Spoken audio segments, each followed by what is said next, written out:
when we come together here, we get to do fun things, don't we? We get to create whatever it is that you want to create because of who and what you are, more importantly, who and what we are when we get to come together. So we get to create this energetic field that we all walk into. And for those of you that are here for the first time, you hear me talk about this crazy stuff. Don't worry, we're okay. We're not that crazy, just a little bit crazy. But what we believe is that when you get a group of people together, because a long time ago there was this dude named, I don't know, Jesus, and he said, wherever two or more are gathered, in the midst I will be. And so we believe that. Only we believe it like a lot. And what we notice when we come together in community, what happens is when you get a bunch of people thinking about the same thing, especially, I don't know, maybe love, maybe compassion, maybe forgiveness, maybe your divinity. And when we all sit around and talk about that stuff, then it goes from being this concept in your mind.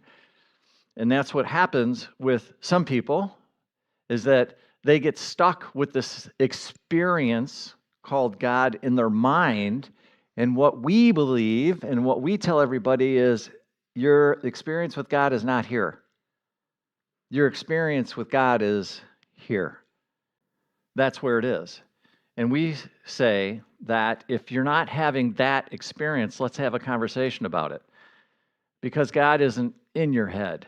And yet a lot of people get stuck in their head and they don't go into their heart. Better yet, they don't experience what it's like to be in a relationship with God where you can literally spend 24/7 with God all the time.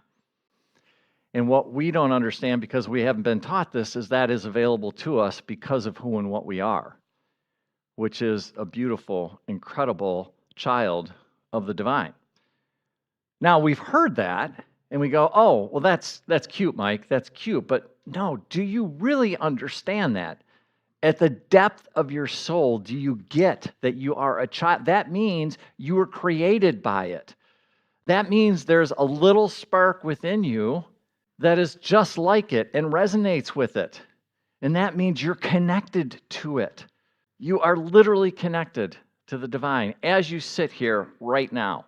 And if it's one thing that we do here at Unity that's a little bit different, is that we don't believe in separation. We don't believe in separation between you and God. We don't believe in separation between you and each other. We don't believe in separation between you and anything. Because what we believe is that we're all connected. And no matter what, no matter how much anything outside of you tries to tell you something different or other than that, we're going to sit here and tell you we're one. We are really, really, really one.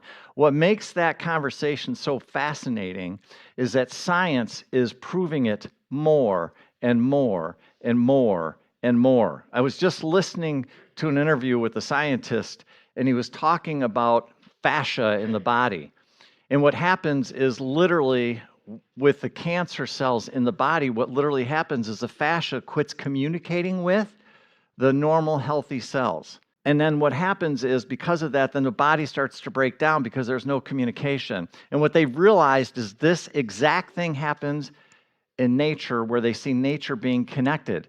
They know that trees can talk to trees. They know plants talk to plants. And they don't just do it locally, they do it all over the world.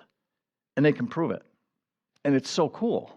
And then when you start to really understand the stuff, you really start to play with it, you realize the truth is we're all connected. We are all connected. It's undeniable. And science is finally starting to wake up. Science is finally starting to acknowledge it a little bit more than we used to. So it's not something that can be not denied or ignored anymore. And so we have that kind of ability within us if we can just believe it, and if we can just slow down with it, if we can just be with it for a little bit, open ourselves up to the possibility of, wow, could I really, really honestly be connected to this thing called God? And what I'm here and what Unity's here is to remind you that not only is it possible, but that it's real. Like you really, that thing that you used to think about, that thing you used to believe when at some point in time in your life, that this thing that called God, like this thing that you felt in your heart that maybe, just maybe, I don't know, because this is what happened to me, like that was taken away from me. And all of a sudden, I thought there was this thing outside of myself. It was out there. And if I didn't follow the rules, it was really pissed off. Now, I'm laughing in some respects, but I'm not in other respects. But what I'm saying is, what happened is I learned over time that that wasn't the case. That God was never mad at me, ever. Actually, God loved me. And when I say unconditionally, I mean unconditionally. No conditions. I am loved just because of who and what I am. And that's not a bad gig. It's not. So, having said that, I'm glad you're here. I mean that. Thank you.